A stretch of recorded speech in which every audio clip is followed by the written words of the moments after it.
Bismillahirrahmanirrahim. Hari ini kami akan mempresentasikan metodologi penelitian chapter 13 sampling.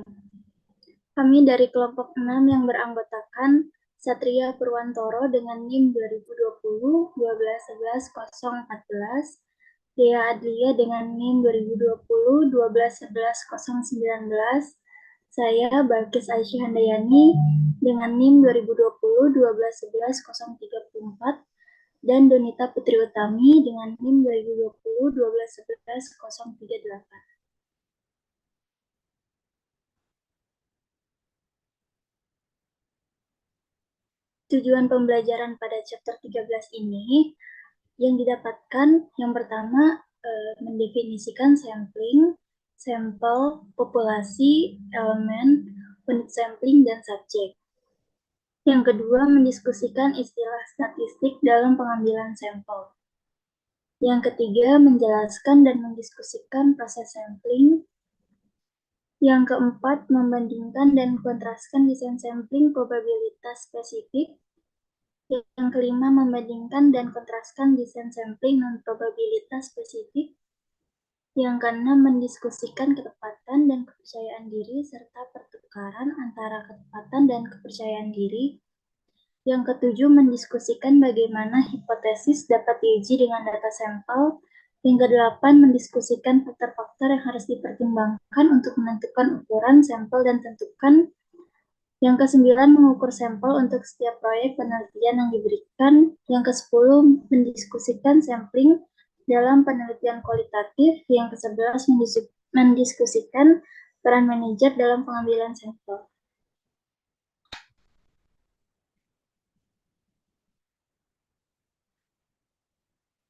Dari perkenalan dulu, desain dan survei eksperimental berguna dan kuat dalam menentukan jawaban atas pertanyaan penelitian melalui data pengumpulan dan analisis selanjutnya. Tetapi mereka dapat melakukan lebih banyak kerugian daripada kebaikan jika populasi tidak ditargetkan dengan benar.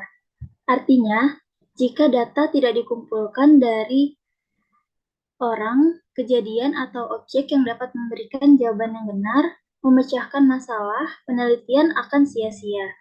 Proses pemilihan individu, objek, atau peristiwa yang tepat sebagai perwakilan untuk seluruh populasi dikenal sebagai pengambilan sampel yang akan kita bahas secara rinci dalam hal ini.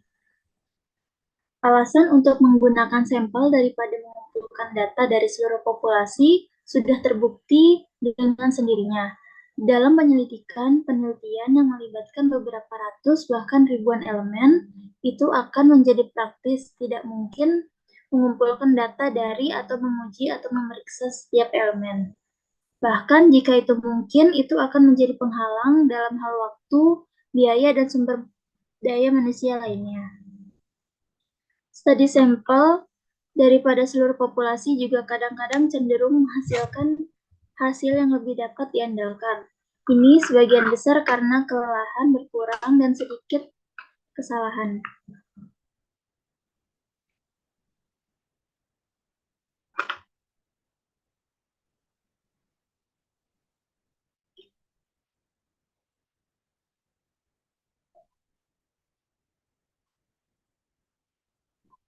Di sini ada gambar 13.1 yaitu metode penelitian bagi bisnis. Yang pertama ini tabelnya untuk pernyataan masalah. Yang pertama ada tujuan penelitian.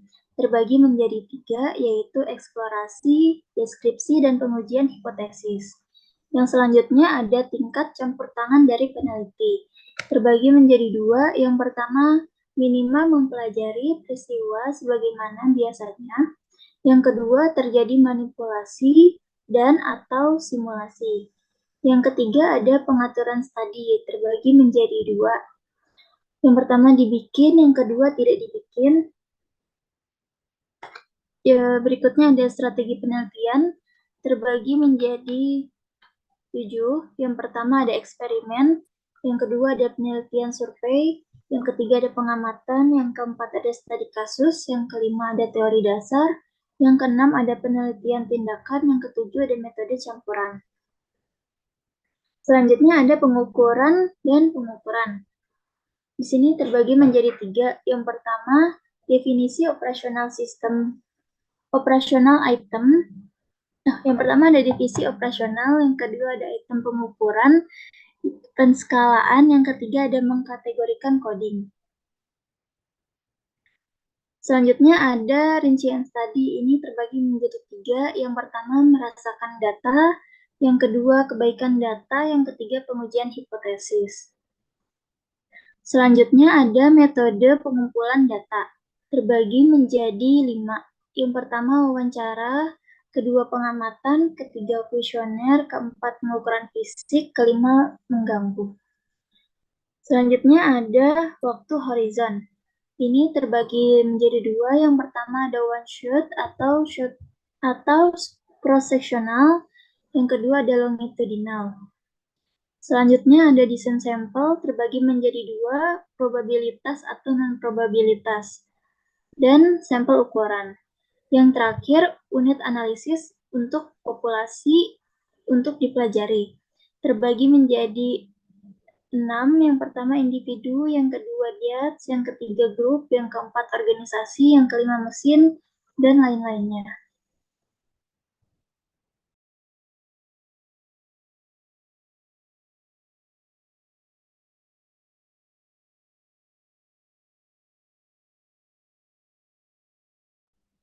Populasi, elemen, sampel, unit sampling, dan subjek. Yang pertama kita akan membahas tentang populasi. Populasi mengacu pada seluruh kelompok, peristiwa, atau hal-hal yang diinginkan peneliti menyelidiki. Ini adalah sekelompok orang, peristiwa, atau hal-hal menarik yang ingin dibuat kesimpulan oleh peneliti berdasarkan statistik sampel. Misalnya, jika CEO perusahaan komputer ingin mengetahui jenis strategi periklanan yang diadopsi dan perusahaan komputer di Silicon Valley, maka semua perusahaan komputer yang berada di sana akan disebut populasi. Jika seorang konsultan organisasi tertarik untuk mempelajari efek dari kerja 4 hari dalam seminggu pekerja kerah putih di sebuah perusahaan telepon dari Irlandia, maka semua pekerja kerah putih di perusahaan itu akan melakukannya membentuk populasi. Jika regulator ingin mengetahui bagaimana pasien di panti jompo dijalankan oleh sebuah perusahaan di Prancis dirawat, maka semua pasien di semua panti jompo yang mereka kelola akan menjadi populasi. Namun jika regulator hanya tertarik pada satu panti jompo tertentu yang akan dijalankan oleh perusahaan itu, kemudian hanya pasien di dalamnya, tentu akan membentuk populasi.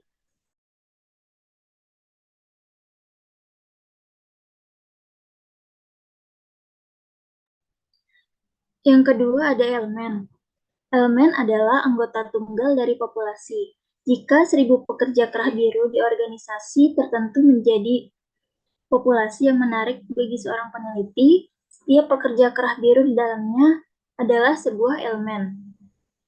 Jika 500 buah mesin harus disetujui setelah memeriksa beberapa, akan ada 500 elemen dalam populasi ini. Kebetulan, sensus adalah menghitung semua elemen dalam populasi manusia.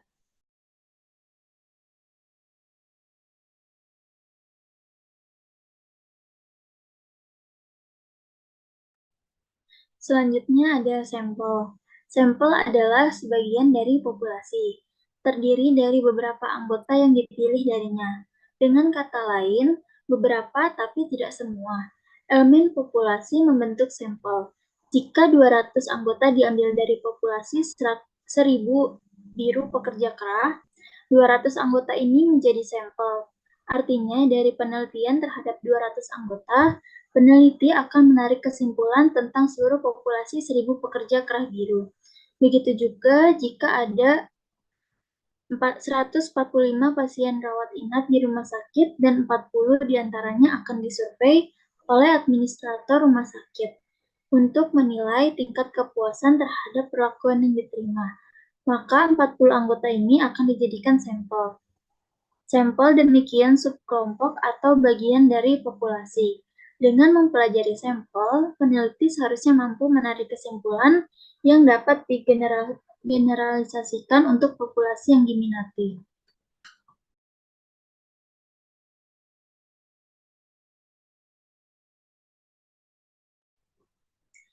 Yang keempat, ada unit sampling. Unit pengambilan sampel adalah elemen atau kumpulan elemen yang tersedia untuk dipilih dalam beberapa tahap pengambilan sampel proses. Contoh, unit pengambilan sampel dalam sampel bertingkat adalah blok kota, rumah tangga, dan individu di dalamnya rumah tangga.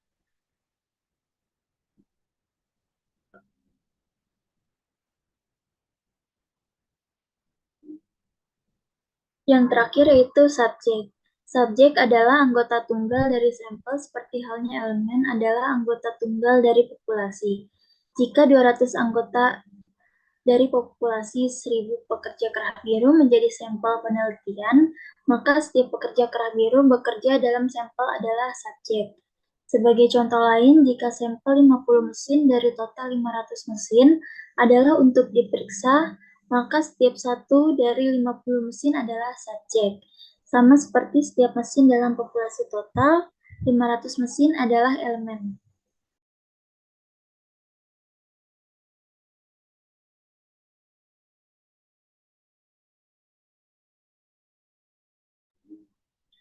Selanjutnya ada data sampel dan nilai populasi. Saat kami mengambil sampel, unit pengambilan sampel, yaitu karyawan, konsumen, dan sejenisnya, memberi kami tanggapan.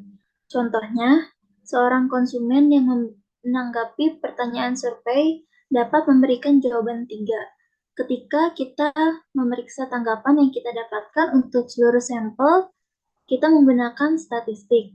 Dalam bab 14, kami akan menjelaskan bahwa ada berbagai macam statistik yang dapat digunakan, seperti rata-rata atau mean, median, atau modus. Alasan kami mengambil sampel bagaimanapun adalah karena kami tertarik dengan karakteristik populasi yang kita ambil sampelnya. Jika kita mempelajari seluruh populasi dan menghitung rata-rata atau standar deviasi, maka kami tidak menyebutnya sebagai statistik. Sebagai gantinya, kami menyebutnya parameter dari populasi.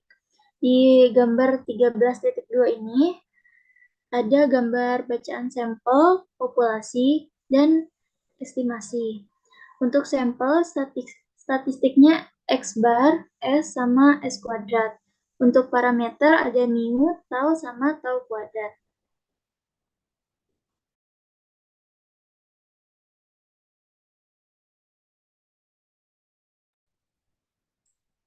Selanjutnya ada parameter. Karakteristik populasi seperti mu atau rata-rata populasi, tau atau deviasi standar populasi, dan tau kuadrat yaitu varians populasi disebut sebagai parameternya.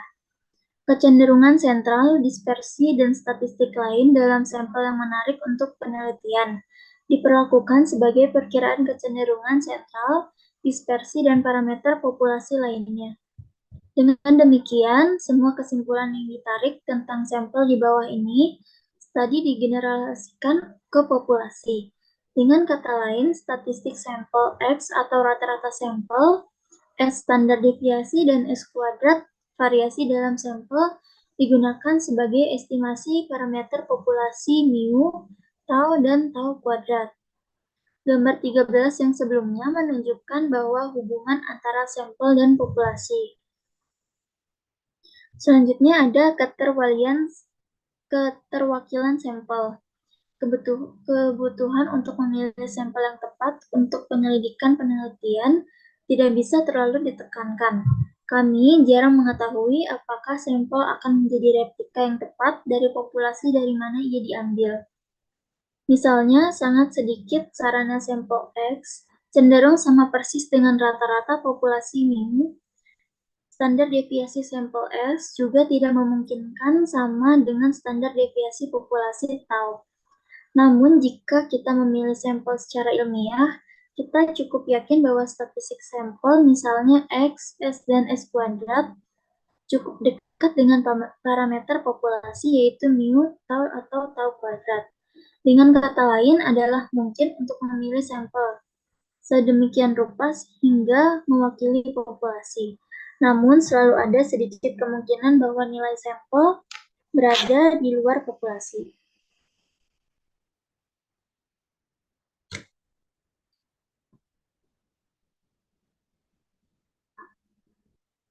Selanjutnya ada distribusi normal.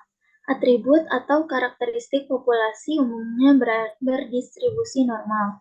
Pada gambar 13.3, jika kita memperkirakan karakteristik populasi dari yang diwakili dalam sampel dengan akurasi yang masuk akal, sampel harus dipilih sehingga distribusi karakteristik yang diminati mengikuti pola distribusi normal yang sama dalam sampel seperti halnya dalam populasi. Dari teorema limit pusat, kita tahu bahwa distribusi sampling rata-rata sampel terdistribusi secara normal. Ketika ukuran sampel N meningkat, rata-rata sampel acak yang diambil dari hampir semua populasi mendekati distribusi normal. Rata-rata mu dan standar deviasi tau, sehingga singkatnya terlepas dari ada atau tidaknya atribut populasi berdistribusi normal. Jika kita mengambil sampel dalam jumlah yang cukup besar dan memilihnya dengan hati-hati, kita akan mendapatkan adistribusi sampling dari rata-rata yang memiliki normalitas. Ini alasan mengapa dua masalah penting dalam pengambilan sampel adalah ukuran sampel dan desain pengambilan sampel seperti yang akan dibahas nanti.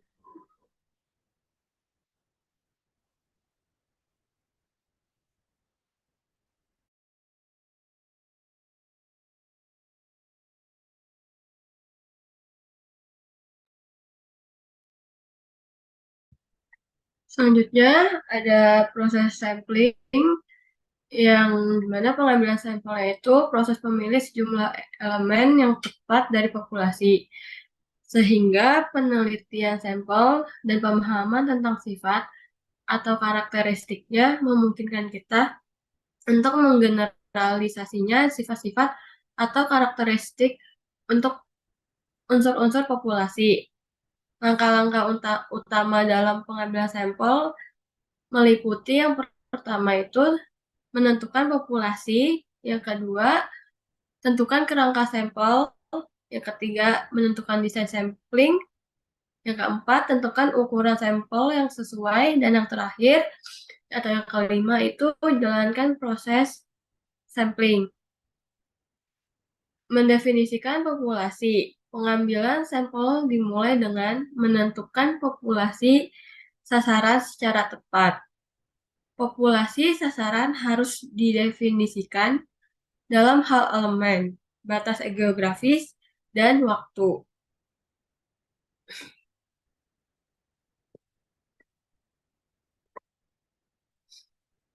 Selanjutnya, menentukan kerangka sampel. Kerangka sampling merupakan representasi atau fisik dari semua elemen dalam populasi dari mana sampel ditarik. Penggajian organisasi akan berfungsi sebagai kerangka sampling jika anggotanya akan dipelajari. Demikian juga dengan daftar universitas yang memuat daftar semua mahasiswa, dosen, administrator, dan staf pendukung di universitas selama tahun akademik atau semester tertentu dapat berfungsi sebagai kerangka sampel untuk studi tentang populasi universitas.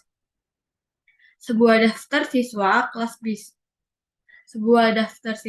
kelas bisa menjadi kerangka sampling untuk studi siswa di kelas.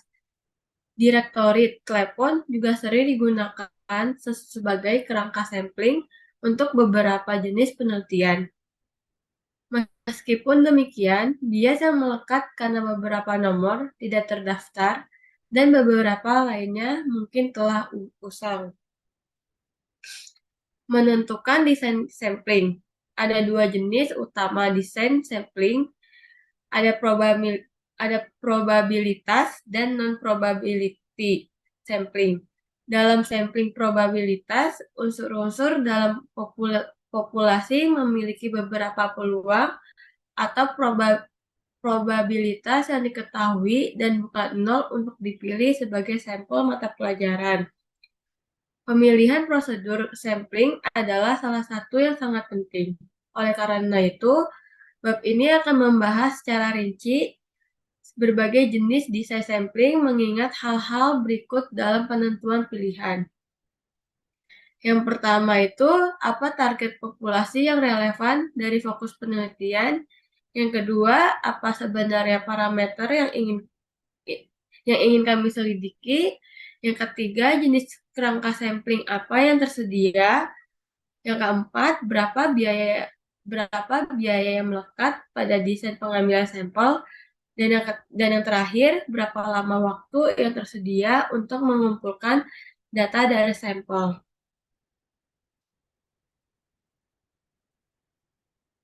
Selanjutnya, menentukan ukuran sampel. Apakah ukuran sampel 40 cukup besar?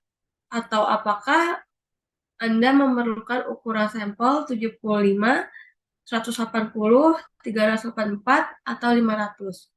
Apakah sampel besar lebih baik dari sampel kecil, yaitu lebih representatif? Keputusan tentang seberapa besar ukuran sampel harus bisa menjadi sesuatu yang sangat sulit. Kami dapat meringkas faktor-faktor yang mempengaruhi keputusan tentang ukuran sampel sebagai berikut. Yang pertama, tujuan penelitian. Yang kedua, tingkat presisi yang diinginkan atau interval kepercayaan. Yang ketiga, resiko yang dapat diterima dalam memprediksi tingkat ketelitian atau tingkat kepercayaan tersebut. Yang keempat, besarnya variabilitas dalam populasi itu sendiri. Yang kelima, kendala biaya dan waktu. Dan yang keenam, dalam beberapa kasus, besarnya populasi itu sendiri. Jadi seberapa besar sampel Anda seharusnya merupakan fungsi dari 6 faktor ini. Kami akan memiliki lebih banyak untuk dikatakan ukuran sampel pada bab ini setelah kita membahas desain pengambilan sampel. Selanjutnya, menjalankan proses sampling. Dua contoh berikut mengilustrasikan bagaimana pada tahap akhir proses pengambilan sampel, keputusan yang berkaitan dengan populasi sasaran, kerangka sampling, teknik sampel, dan ukuran sampel yang harus diterapkan.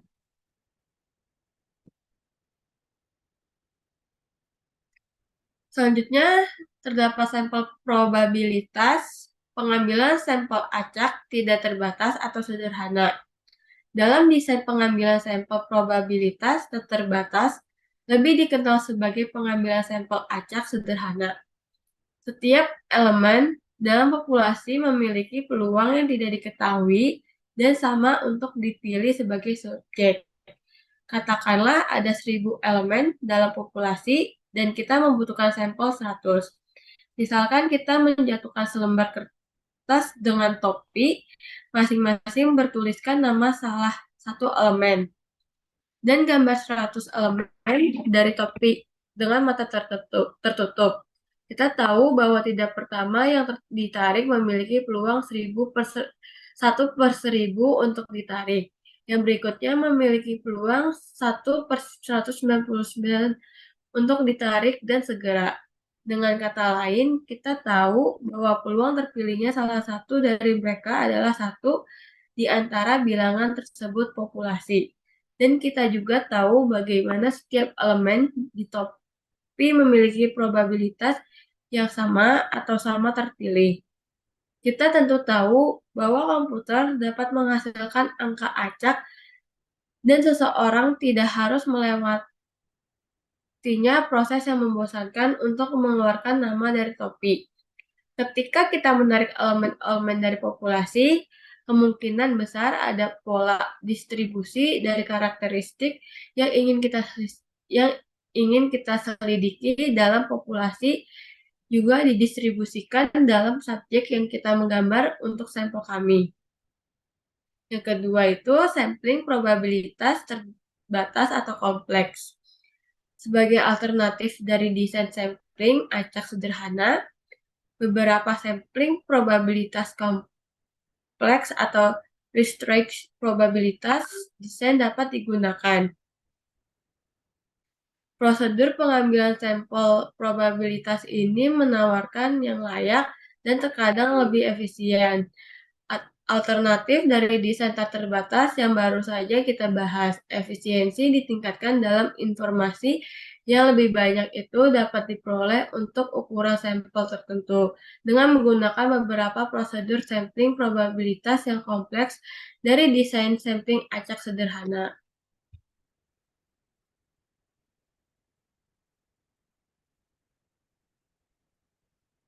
Ketika elemen dalam populasi memiliki peluang yang diketahui dan bukan nol untuk dipilih sebagai subjek dalam sampel, kami menggunakan desain sampling probabilitas. Sampling probabilitas dapat berupa tak terbatas, sampling acak atau sampling acak sederhana atau dibatasi, atau sampling probabilitas kompleks di alam. Selanjutnya, pengambilan sampel acak tidak terbatas atau sederhana. Dalam desain pengambilan sampel probabilitas tak terbatas lebih dikenal sebagai pengambilan sampel acak sederhana. Setiap elemen dalam populasi memiliki peluang yang diketahui dan sama untuk dipilih sebagai subjek. Katakanlah ada 1000 elemen dalam populasi dan kita membutuhkan sampel 100. Misalkan kita menjatuhkan selembar kertas dengan topi masing-masing, bertuliskan nama salah satu elemen dan gambar 100 elemen dari topi dengan mata tertutup.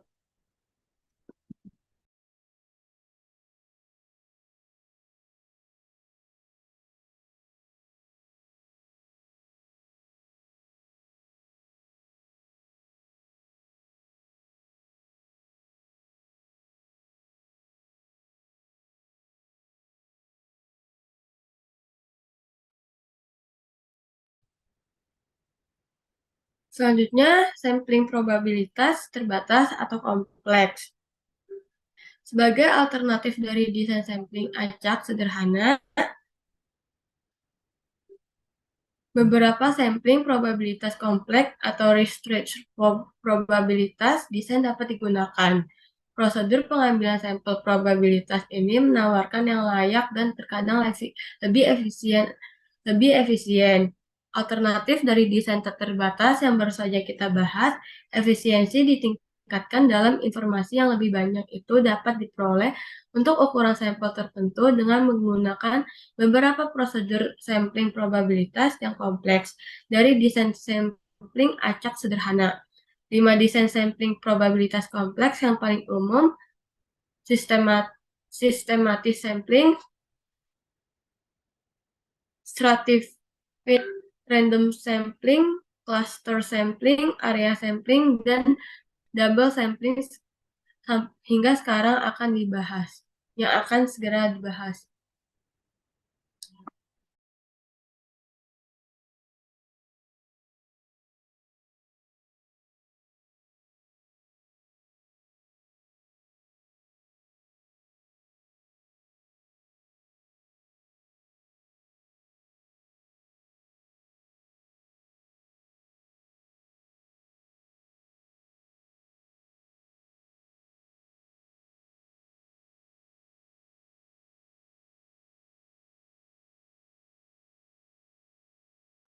Selanjutnya, pengambilan sampel acak bertingkat.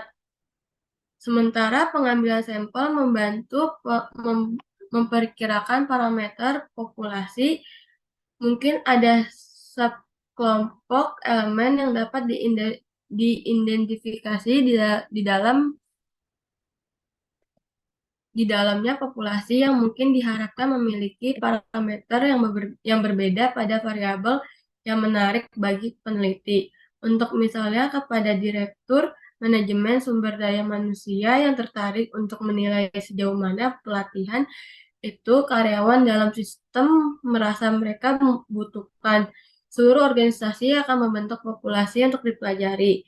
Namun luasnya, kualitas, dan intensitas pelatihan yang diinginkan oleh manajer tingkat menengah, manajer tingkat bawah, penyelia lini pertama, analis komputer, pekerja administrasi, dan sebagainya akan berbeda untuk setiap kelompok. Pengetahuan tentang Pengetahuan tentang jenis perbedaan kebutuhan yang ada untuk kelompok yang berbeda akan membantu direktur mengembangkan pelatihan yang berguna dan bermakna program untuk setiap kelompok dalam organisasi. Oleh karena itu, data harus dikumpulkan dengan cara yang akan membantu penilaian kebutuhan pada setiap tingkat subkelompok dalam populasi.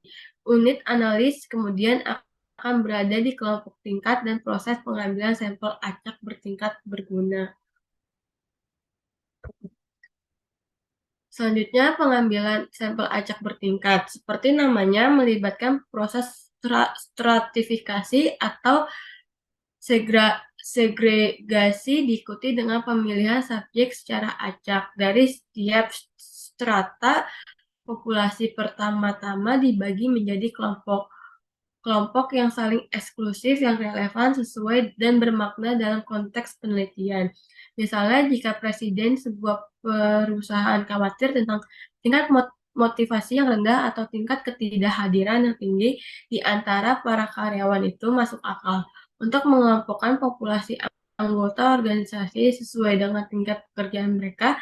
Saat data dikumpulkan dan analisis selesai, kita mungkin menemukan bahwa bertentangan dengan harapan manajer tingkat menengah tidak termotivasi. Informasi ini akan membantu presiden untuk fokus pada tindakan di tingkat yang tepat dan menyusun metode yang lebih baik untuk memotivasi kelompok ini. Menelusuri perbedaan parameter sekelompok dalam populasi tidak akan mungkin tanpa prosedur pengambilan sampel acak bertingkat. Jika baik sampling acak sederhana atau prosedur sampling sistematik digunakan dalam kasus seperti ini, maka motivasi yang tinggi pada beberapa tingkat pekerjaan dan rendahnya motivasi pada level lain akan saling meniadakan sehingga menutup masalah nyata yang ada pada level tertentu, tingkat atau tingkatan.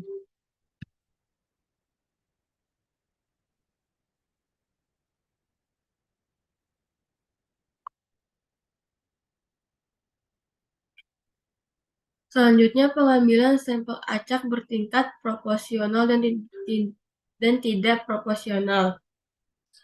Setelah populasi telah bertingkat dalam beberapa cara yang bermakna, sampel anggota dari masing-masing strata dapat ditarik menggunakan sederhana pengambilan sampel acak atau prosedur pengambilan sampel sistematik.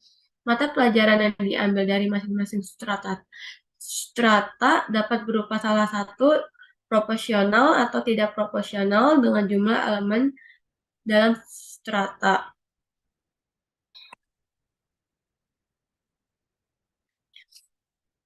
Selanjutnya, pengambilan sampel cluster. Sampel cluster adalah sampel yang dikumpulkan dalam kelompok atau potongan elemen yang idealnya merupakan agregat alami dari elemen dalam populasi. Dalam pengambilan sampel cluster, populasi target pertama-tama dibagi menjadi cluster, lalu secara acak sampel cluster diambil untuk setiap cluster yang dipilih, baik semua elemen atau sampel elemen dimasukkan ke dalam sampel. Sampel cluster menawarkan lebih banyak heterogenitas di dalam kelompok dan lebih banyak homogenitas di antara kelompok. Kebalikan dari apa yang kita temukan dalam stratified random sampling, di mana terdapat homogenitas di dalam masing-masing kelompok dan heterogenitas antar kelompok. Selanjutnya, pengambilan sampel cluster satu tahap dan multi-tahap. Kami sejauh ini telah membahas pengambilan sampel cluster satu tahap yang melibatkan pembagian populasi menjadi cluster yang nyaman secara acak menjadi yang diperlukan. Jumlah cluster sebagai subjek sampel dan menyelidiki semua elemen di masing-masing yang dipilih secara acak cluster. Pengambilan sampel cluster juga dapat dilakukan dalam beberapa tahap dan kemudian dikenal sebagai pengambilan sampel cluster multistage. Misalnya, jika kita melakukan survei nasional terhadap rata-rata simpanan bank bulanan, pengambilan sampel cluster pertama akan digunakan untuk memilih lokasi geografis, perkotaan, semi perkotaan, dan pedesaan untuk dipelajari. Selanjutnya, tahap daerah tertentu di masing-masing lokasi ini akan dipilih pada tahap ketiga bank di setiap area akan dipilih.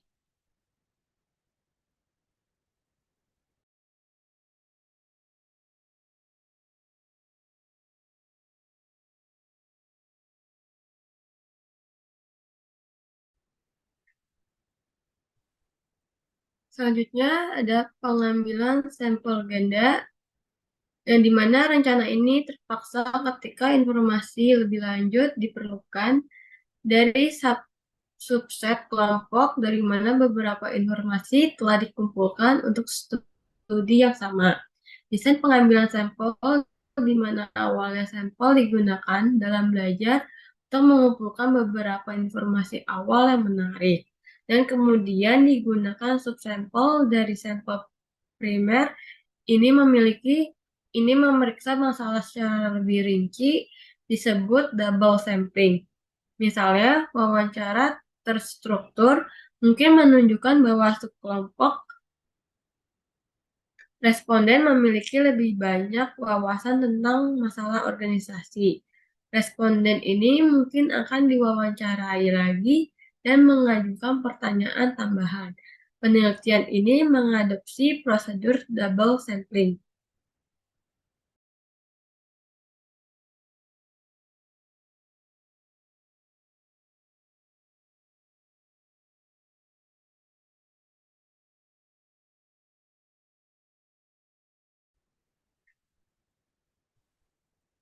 Selanjutnya ada pengambilan sampel ganda, yang di mana rencana ini terpaksa ketika informasi lebih lanjut diperlukan dari subset kelompok dari mana beberapa informasi telah dikumpulkan untuk studi yang sama.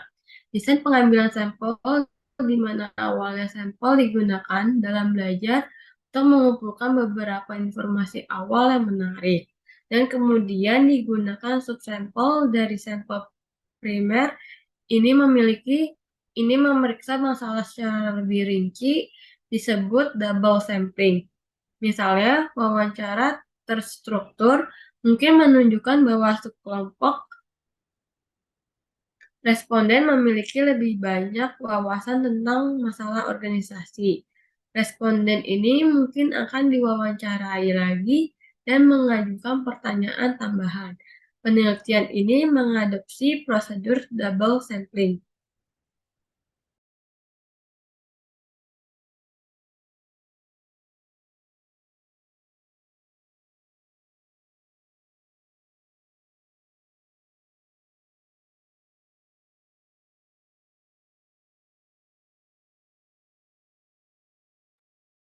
Selanjutnya ada tinjauan desain sampling probabilitas. Ada dua rencana sampling probabilitas dasar, yaitu ada sampling acak tak terbatas atau sederhana dan terbatas atau rencana pengembalian sampel probabilitas yang kompleks.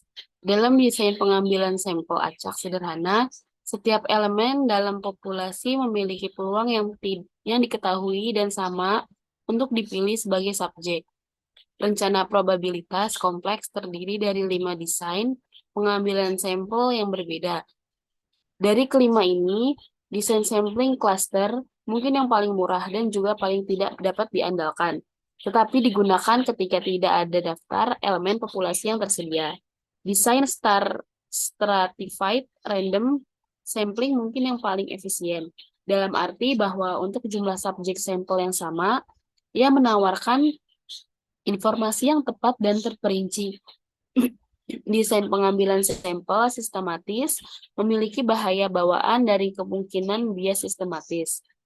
Pengambilan sampel area adalah bentuk pengambilan sampel klaster yang populer, dan pengambilan sampel ganda dilakukan ketika informasi selain yang telah diperoleh dengan menggunakan sampel primer harus dikumpulkan menggunakan subkelompok sampel.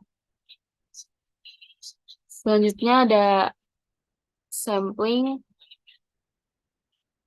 non-probabilitas. Dalam desain pengembalian sampel non-probabilitas, elemen-elemen dalam populasi tidak memiliki probabilitas yang melekat padanya dipilih sebagai subjek sampel. Ini berarti bahwa temuan dari studi sampel tidak dapat secara meyakinkan digeneralisasikan ke populasi, seperti yang dinyatakan sebelumnya.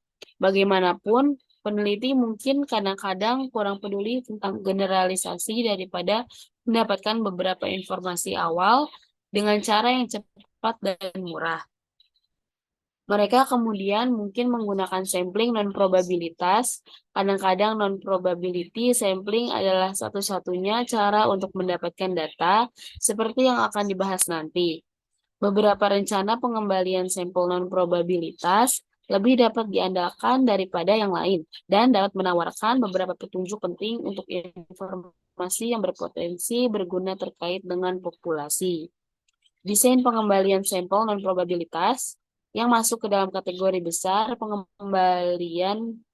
pengambilan sampel praktis dan pengambilan sampel bertujuan akan dibahas selanjutnya. Selanjutnya, pengambilan sampel kenyamanan. Seperti namanya, convenience sampling mengacu pada pengumpulan informasi dari anggota populasi yang mudah tersedia untuk menyediakannya. Orang akan mengharapkan konteks Pepsi Challenge diberikan berdasarkan convenience sampling. Konteks semacam itu dengan tujuan untuk menentukan apakah orang lebih suka satu produk ke yang lain, mungkin diadakan di pusat perbelanjaan yang dikunjungi oleh banyak pembeli. Mereka cenderung untuk mengambil tes tersebut, mungkin membentuk sampel untuk mempelajari beberapa banyak orang yang lebih menyukai Pepsi daripada Coke, atau produk X daripada produk Y. Sampel seperti itu adalah sampel kenyamanan. Selanjutnya ada sampling purposive. Alih-alih mendapatkan informasi dari mereka yang paling siap atau tersedia dengan mudah. Kadang-kadang perlu untuk mendapatkan informasi dari kelompok sasaran tertentu. Sampling di sini terbatas pada jenis orang tertentu yang dapat memberikan informasi yang diinginkan, baik karena mereka lah satu-satunya yang memilikinya, atau mereka sesuai dengan beberapa kriteria yang ditetapkan oleh peneliti. Jenis desain sampling ini disebut purposive, pengambilan sampel, dan dua jenis utama pengambilan sampel purposive, yaitu pengambilan sampel penilaian dan pengambilan sampel kuota. Kehendak sekarang dijelaskan. Selanjutnya, pengambilan sampel keputusan. Sampling penilaian melibatkan pemilihan subjek yang paling menguntungkan ditempatkan atau di posisi terbaik untuk memberikan informasi yang dibutuhkan. Misalnya, jika seorang peneliti ingin mengetahui apa yang dibutuhkan wanita manajer untuk mencapai puncak, satu-satunya orang yang dapat memberikan informasi langsung adalah wanita yang memiliki naik ke posisi presiden, wakil presiden, dan eksekutif tingkat atas yang penting dalam organisasi kerja. Mereka secara masuk akal dapat diharapkan untuk memiliki pengetahuan ahli karena telah melalui pengalaman dan memproses sendiri, dan mungkin dapat memberikan data atau informasi yang baik kepada peneliti. Dengan demikian, desain pengambilan sampel penilaian digunakan ketika sejumlah atau kategori orang terbatas memiliki informasi dicari. Dalam kasus seperti itu, semua jenis pengambilan sampel probabilitas lintas bagian dari seluruh populasi tidak ada gunanya dan tidak bermanfaat.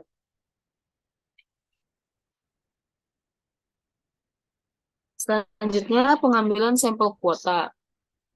Pengambilan sampel kuota itu jenis pengambilan sampel purposive kedua. Memastikan bahwa kelompok tertentu terwakili secara memadai studi melalui penugasan kuota. Umumnya, kuota yang ditetapkan untuk setiap subgrup didasarkan pada total jumlah masing-masing kelompok dalam populasi. Namun, karena ini adalah rencana pengambilan sampel non-probabilitas, hasilnya adalah tidak dapat digeneralisasikan untuk populasi. Selanjutnya, tinjauan desain pengambilan sampel non-probabilitas. Ada dua jenis utama desain non-probability sampling. Yang pertama, convenience sampling dan purposive sampling. Confinement sampling adalah yang paling tidak dapat diandalkan dari semua desain sampling dalam hal generalisasi. Tetapi kadang-kadang itu mungkin satu-satunya alternatif yang layak ketika informasi yang cepat dan tepat waktu diperlukan, atau untuk tujuan penelitian eksplorasi. Rencana pengambilan sampel purposif terbagi dalam dua kategori, yaitu penilaian dan desain pengambilan sampel kuota. Sampling penilaian meskipun terbatas dalam generalisasi, terkadang menjadi pilihan desain pengambilan sampel terbaik, terutama ketika ada populasi terbatas yang dapat menyediakan informasi yang dibutuhkan. Sampling kuota sering digunakan dengan pertimbangan biaya dan waktu, serta kebutuhan untuk mewakili secara memadai elemen minoritas dalam populasi. Meskipun generalisasi dari semua desain non-probability sampling sangat terbatas, mereka memiliki keunggulan tertentu dan kadang-kadang satu-satunya alternatif yang layak untuk itu diteliti.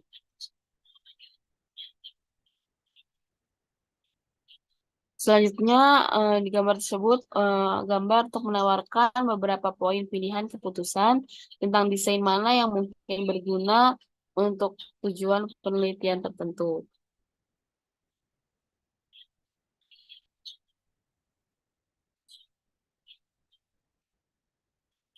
Selanjutnya, masalah presisi dan kepercayaan dalam menentukan ukuran sampel. Setelah membahas berbagai desain sampling, probabilitas, dan non-probabilitas, sekarang kita perlu memutuskan perhatian pada aspek kedua dari masalah desain pengambilan sampel sampai dengan ukuran sampel. Misalkan kita memilih 30 orang dari populasi 3.000 melalui prosedur pengambilan sampel acak sederhana. Apakah kita dapat menggeneralisasikan temuan kita ke populasi dengan percaya diri karena kita telah memilih desain probabilitas yang paling dapat digeneralisasikan? Berapa ukuran sampel yang diperlukan untuk membuat generalisasi yang cukup tepat dengan keyakinan? Apakah yang dimaksud dengan presisi dan keyakinan? Masalah-masalah ini dipertimbangkan sekarang. Selanjutnya ada presisi. Presisi mengacu pada seberapa dekat perkiraan kami dengan karakteristik populasi yang sebenarnya. Biasanya kami memperkirakan parameter populasi berada dalam kisaran berdasarkan perkiraan sampel. Sebagai contoh, katakanlah dari sebuah studi tentang sampel acak sederhana dari 50 dari total 300 karyawan di bengkel. Kami menemukan bahwa rata-rata produksi harian tarif per orang adalah 50 buah produk tertentu. Kami mungkin kemudian dengan melakukan perhitungan tertentu seperti yang kami lakukan akan lihat nanti, dapat mengatakan bahwa produksi harian rata-rata sebenarnya dari produk terletak di mana saja antara 40 dan 60 untuk populasi karyawan di bengkel. Dengan mengatakan ini, kami menawarkan perkiraan interval di dalam yang kami perkirakan produksi rata-rata populasi sebenarnya. Semakin sempit interval ini, maka semakin besar presisi. Misalnya jika kita dapat memperkirakan bahwa rata-rata populasi akan berada di antara 45 dan 55 buah produksi daripada 40 dan 60, maka kita lebih presisi, yaitu kita sekarang perkirakan rata-rata untuk berada dalam rentang yang lebih sempit.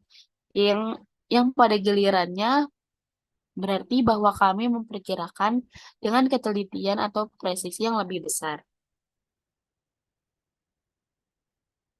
Selanjutnya, kepercayaan diri. Sedangkan presisi menunjukkan seberapa dekat kita memperkirakan parameter populasi berdasarkan statistik sampel. Kepercayaan menunjukkan seberapa yakin kita bahwa perkiraan kita benar-benar berlaku untuk populasi. Di sebelumnya, contoh tingkat produksi kita tahu kita lebih tepat ketika kita memperkirakan produksi rata-rata yang sebenarnya. Turun di suatu tempat antara 45 dan 55 buah daripada di antara 40 dan 60. Namun, kita mungkin lebih percaya pada estimasi terakhir daripada yang pertama. Lagi pula, siapapun dapat mengatakan dengan 100% kepastian atau keyakinan produksi rata-rata berada di antara 0 dan tak terhingga. Hal lain dianggap sama semakin sempit rentang semakin rendah kepercayaan diri. Dengan kata lain, ada trade-off antara presisi dan keyakinan untuk apapun diberikan ukuran sampel. Seperti yang akan kita lihat nanti. Selanjutnya ada data sampel, presisi, dan keyakinan estimasi. Ketetapan dan kepercayaan adalah masalah penting dalam pengambilan sampel karena saat ini menggunakan data sampel untuk menarik kesimpulan tentang populasi. Kami berharap cukup tepat sasaran dan memiliki beberapa gagasan tentang tingkat kesalahan yang mungkin terjadi. Karena estimasi titik tidak memberikan ukuran kemungkinan kesalahan. Kami melakukan estimasi interval untuk memastikan akurasi yang relatif estimasi parameter populasi. Statistik yang memiliki distribusi yang sama dengan distribusi sampling rata-rata digunakan dalam prosedur ini. Biasanya statistik Z atau T. Sebagai contoh, kita mungkin ingin memperkirakan rata-rata nilai dolar dari pembelian yang dilakukan oleh pelanggan saat mereka berbelanja di department store. Dari sampel 64 pelanggan yang dijadikan sampel melalui prosedur desain, pengambilan sampel yang sistematis, kita dapat menemukan bahwa rata-rata X105 dan standar deviasi sampel X10. Rata-rata sampel adalah estimasi titik antara rata-rata populasi. Kita dapat membuat interval kepercayaan di sekitar X untuk memperkirakan kisaran di mana akan jatuh kesalahan standar X, SX dan persentase atau tingkat kepercayaan yang kita butuhkan akan tentukan lebar interval yang dapat dinyatakan dengan rumus berikut, di mana K adalah statistik T untuk tingkat kepercayaan yang diinginkan.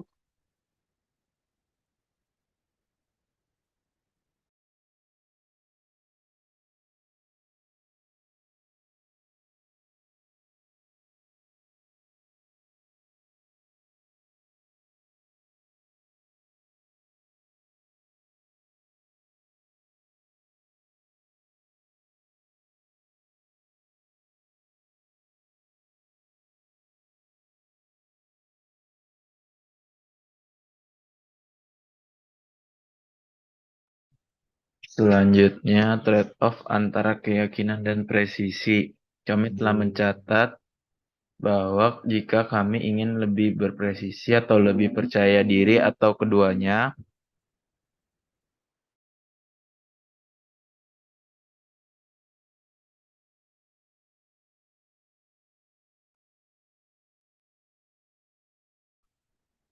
ukuran sampel perlu ditingkatkan, kecuali tentu saja ada sangat sedikit variabilitas dalam populasi itu sendiri. Namun jika ukuran sampel tidak bisa meningkat untuk alasan apapun, katakanlah kami tidak mampu membayar biaya pengambilan sampel yang meningkat kemudian dengan N yang sama, satu-satunya cara untuk mempertahankan tingkat presisi yang sama adalah dengan mengabaikan kepercayaan yang dapat kita prediksi perkiraan. Artinya kita mengurangi tingkat kepercayaan atau kepastian perkiraan mereka.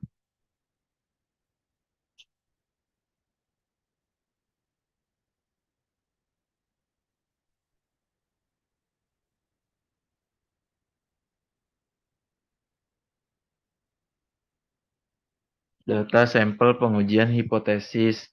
Selama ini kita telah membahas data sampel sebagai alat pengguna parameter populasi, tetapi data sampel bisa juga dapat digunakan untuk menguji hipotesis tentang nilai populasi daripada hanya untuk memperkirakan nilai populasi. Itu prosedur untuk pengujian ini menggabungkan informasi yang sama seperti dalam estimasi interval, tetapi tujuan dibaliknya dua metode yang agak berbeda.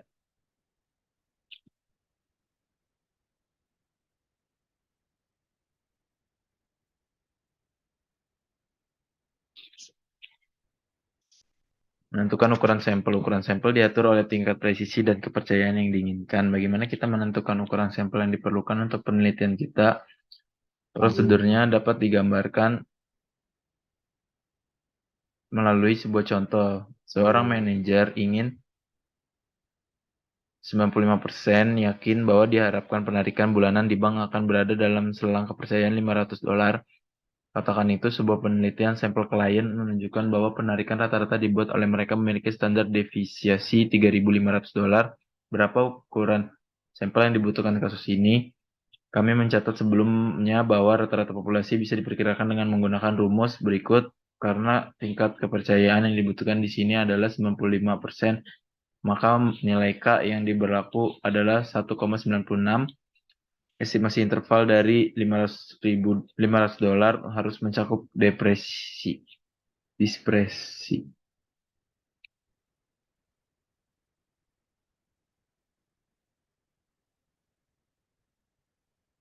Menentukan ukuran sampel. Karena tingkat kepercayaan yang dibutuhkan di sini ada 95%, maka nilai K yang berlaku adalah 1,96. Estimasi interval dari $500.000 harus mencakup dispersi, yaitu 500 sama dengan 1,96 kali SXX. Bahwa sejauh ini telah membahas ukuran sampel dalam konteks presisi dan kepercayaan sehubungan dengan satu variabel hanya, namun dalam penelitian kerangka teori memiliki beberapa variabel yang menarik dan muncul pertanyaan sebagai bagaimana seorang harus menghasilkan ukuran sampel ketika semua faktor diperhitungkan.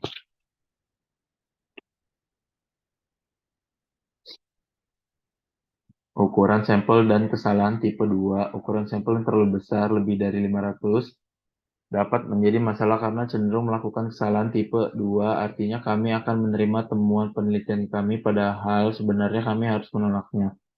Dengan kata lain, dengan ukuran sampel yang terlalu besar, bahkan hubungan yang lemah, korelasi 0,10 antara dua variabel mungkin mencapai tingkat signifikansi, dan cenderung percaya bahwa hubungan yang signifikan ini ditemukan dalam sampel memang benar dari populasi, padahal kenyataannya mungkin tidak. Jadi tidak terlalu besar ukuran sampel yang terlalu kecil juga tidak membantu proyek penelitian. Signifikansi, statistik, dan praktis. Hal lain yang perlu dipertimbangkan dengan ukuran sampel yang sesuai adalah apakah signifikansi statistik lebih relevan daripada signifikansi praktis.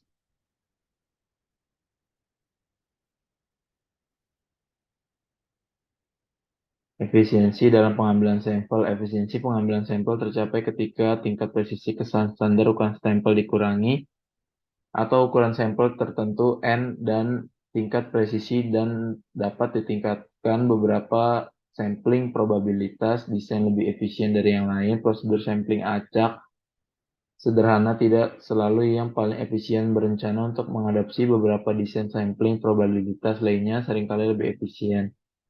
Pengambilan sampel acak bertingkat rencana seringkali yang paling efisien, dan desain sampling acak sertifikasi yang tidak proporsional telah terbukti lebih efisien daripada desain pengambilan sampel proporsional dalam banyak kasus. Pengambilan sampel klaster kurang efisien daripada sederhana pengambilan sampel acak karena umumnya ada lebih banyak homogenitas di antara subjek dalam kelompok daripada yang ditemukan dalam elemen populasi. Sering ada trade-off antara waktu dan biaya efisiensi seperti yang dicapai dalam banyak rencana sampling probabilitas. Pilihan rencana pengambilan sampel yang tergantung pada tujuan penelitian seperti pada tingkat dan sifat efisiensi yang diinginkan.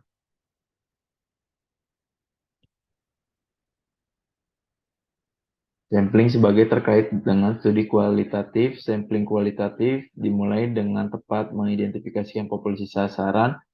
Sebagai teknik pengambilan sampel, penelitian kualitatif pada umumnya menggunakan probabilitas pengambilan sampel karena tidak bertujuan untuk menarik kesimpulan statistik.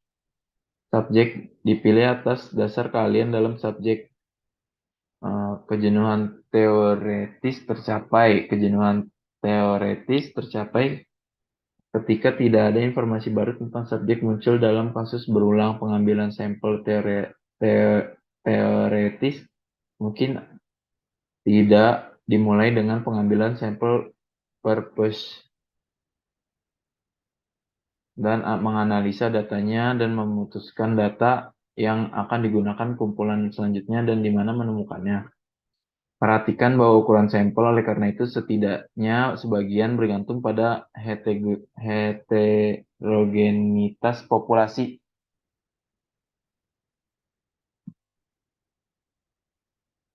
Implikasi manajerial. Kesadaran akan desain pengambilan sampel dan ukuran sampel membantu manajer untuk memahami mengapa metode penelitian sampel tertentu digunakan oleh para peneliti. Ini juga memfasilitasi pemahaman tentang implikasi biaya dari desain yang berbeda dan trade-off antara presisi dan keyakinan biaya. Hal ini memungkinkan manajer untuk memahami resiko yang mengambil dalam menerapkan perubahan berdasarkan hasil studi penelitian. Pengetahuan ini juga membantu manajer untuk menilai generalisasi temuan dan menganalisis implikasi mencoba rekomendasi yang dibuat di dalamnya dalam sistem mereka sendiri.